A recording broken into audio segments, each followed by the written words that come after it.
This is because I'm a golfer, so I keep on moving. I feel that I've played one shot and I have to move to the next one. That's okay? Sounds good, Mike? Good. Yeah. Just gonna do a collab to sing. Okay.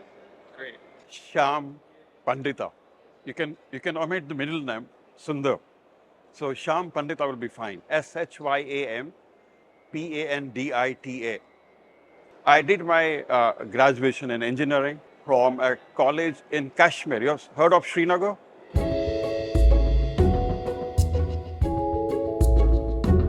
That was one of the best colleges, engineering colleges in Kashmir. I graduated in 1985. After that, a brief stint in construction, I got an opportunity to work with a public sector oil company, the biggest oil company of India, called Indian Oil Corporation.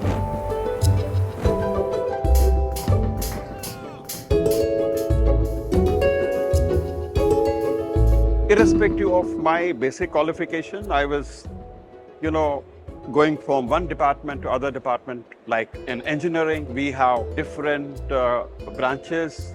We have mechanical engineering, we have electrical engineering, instrumentation, automation, and that was really interesting for me to learn and to get hold of it, then implement, roll it out. In 2023, I retired from the same company after almost 37, 38 years as executive director. I was on the top management. After that, I have joined one organization. This is Federation of Indian Petroleum Industries, where I am right now as a director. We are an umbrella organization, basically looking after the oil and gas events and other policy advocacy of oil gas in our country. And we were given the job of setting up an Indian pavilion here in ADIPEC 24, which you just went there and saw. I showed some technologies also, how we sort of present the story, the growing story, the bright spot of India as an economy and, of course, oil and gas. The energy consumption per capita right now of India is just 1/3 of the global average consumption. So we have the outlook of energy huge in the coming 2 decades. And also looking at the transformation of energy into various new innovative renewable technologies, green technologies. The outlook of the oil and gas, what I'm talking about, the fossil fuels, it's going to increase in the next 2 decades up to 2050. There is a continuous up curve of the oil consumption. I'm talking about oil and gas only right now. Right now, India is around 4.5 million barrels per day consumption. And it's expected to grow to almost 10 million barrels by 2050. This is in addition to the other growth of energy requirement, which would be taken care by renewable energies and other transitional energies, what we are focusing right now, like gas, we have hydrogen, renewable is solar and wind, and nuclear maybe to an extent.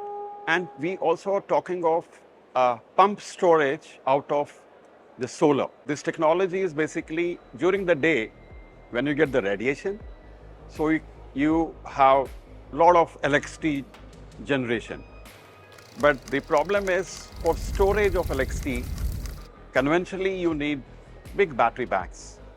And big battery banks are not only expensive, but also not environmental friendly, because the disposal of batteries is a big challenge. So what we do, the technology is, during the day when you have enough power out of the solar, you pump water. You have water reservoirs, you pump water to a height, thereby creating a potential energy. Then during night, you can run the turbines through this water and create electricity, and it's all green.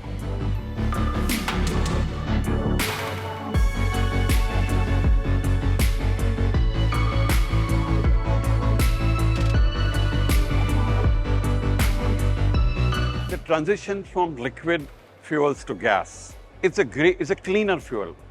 I can't say it is a greener fuel, it's a cleaner fuel than the liquid fuels. Globally, it has impacted, in particular, India, where there is a huge population.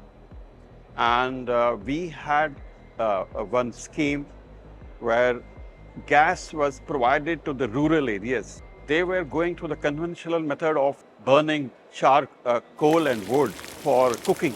We have roughly around 90 million household connections in India in the last 1 decade, and particularly to the rural areas where the environmental friendly fuel was not at all being provided.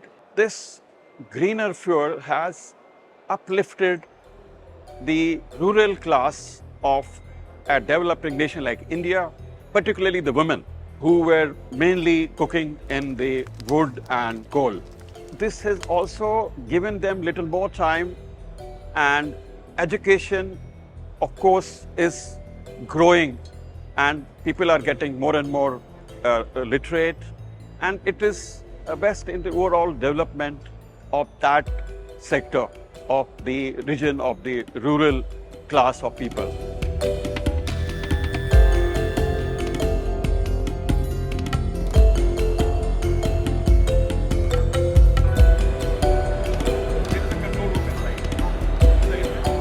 See, a small thing, if you're Googling and then going to ChatGPT will consume power 5 times more than a Google search. So the power requirement in the times to come is to grow exponentially.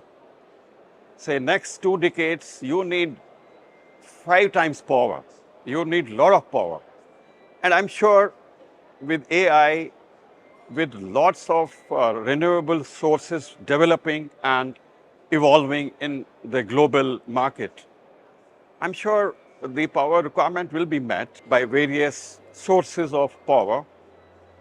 But again, I want to keep my contention that the fossil fuels, this oil and gas, is continue to grow globally in the next 2 decades, especially in India, because India is the 3rd largest consumer of energy after US and China.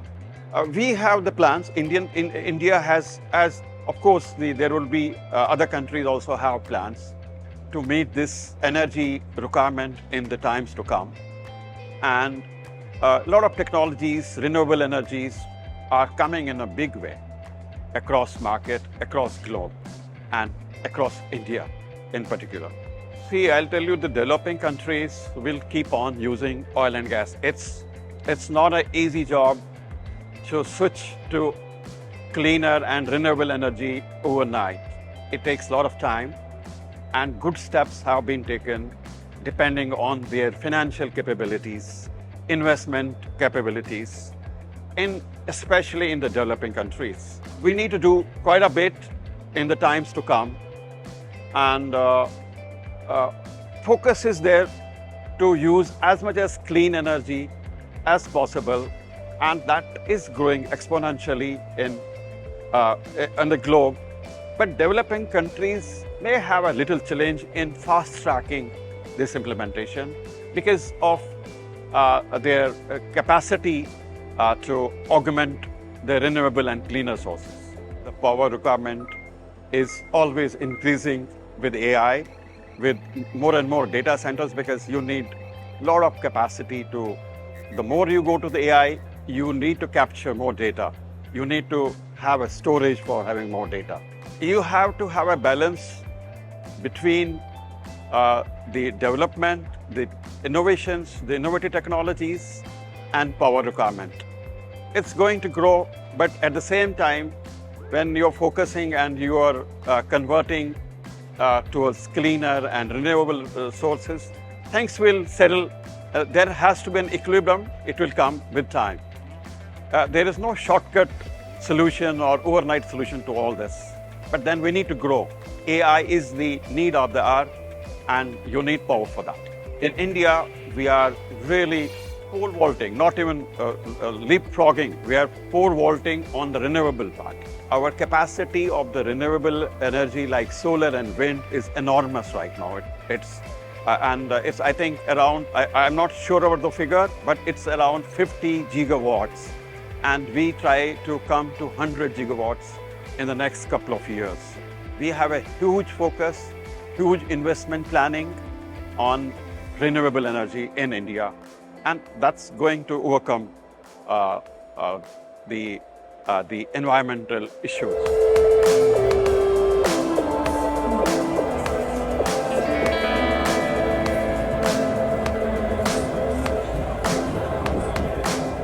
I believe one of the biggest plant which is in the offing right now is around 2 gigawatts solar park in India. We are sort of getting into more areas. We have a lot of sun in India. We're also getting into the wind power and offshore wind power, getting into the sea and placing the turbines there, wind turbines there. And these are the multi-pronged sort of proposals to get more and more renewable energy in India. And I told you, 2 gigawatts is a huge solar park. It's 2,000 megawatt installed capacity. The data centers and AI is going to consume more energy, that is for sure. And definitely, it's the cost of power for this maintaining data centers and AI, it'll be at least 2 to 3x in my mind in the future. And but the flip side is the good thing is that more and more power as you evolve, more technologies like solar, it's getting cheaper and cheaper when you scale it up. I remember, say, a decade back, a small example I want to give. Installation cost of 1 kilowatt of a solar park was almost 1.5 lakhs Indian rupees. So I'll tell you. And now it is around 50, it's 1/3 of a decade. And when we evolve, we definitely have cutthroat technologies, innovative ways of reducing the cost. And in the long run, the overall cost of power will get reduced, which will sort of balance the huge demand as far as the cost of power is concerned.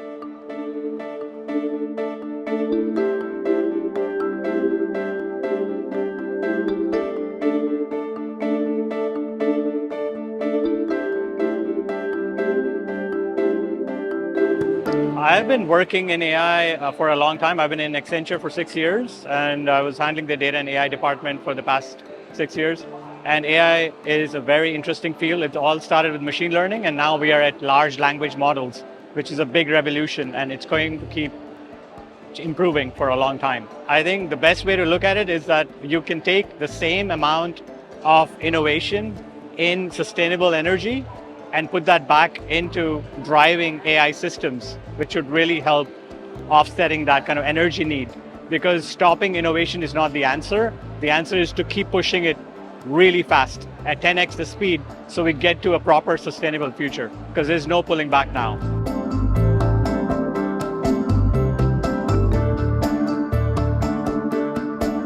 So in Toronto, we just started a company. We provide generative AI training for executives so they can speak the right language and understand what the capabilities are without being afraid of large language models. And it'll help them optimize their workforce and also help in sustainability, because it'll help them save time and energy in doing the tasks that they're already doing. Personally, I do feel nuclear is the future. That's where we should be focusing on, and also hydro energy. I do understand that portable nuclear systems is the future. That's where we're headed. And if you add on top the fusion reactors that are coming, the mini fusion reactors, that is also something that we hope that is cracked soon. Hopefully, AI and machine learning helps in designing better reactors, which will help in making portable energy generating generators. Human beings are really bad at understanding exponential growth. So we know that our current needs are in tens of gigawatts per city, but soon we will be moving towards petawatts or even exawatts, right? And that kind of requirement is something that we can't wrap our heads around. So there's always a bit of fear in understanding what energy needs, how are they doubling every year or every other year. And soon we will not be speaking about perawatts, we will be talking about gigawatts and even like exawatts, which is intense energy requirements, not just for AI system, which is a very small percentage, but also for growing the developing world that's coming up. So we are standing in the Energy and AI by ADNOC hall, and it's very interesting to see how energy and AI is being brought together in terms of finding answers, not just for sustainability for now, but even expanding the future view of how do we use machines to help us make and optimize our energy needs better. So it's both ways. It's improving the technology we have and at the same time improving the way we work together right now. And only the combination of these two is going to help us have a better planet. There is no other way. We can't stop progression, and at the same time, we cannot just purely focus on sustainable energy sources without having AI or technology together.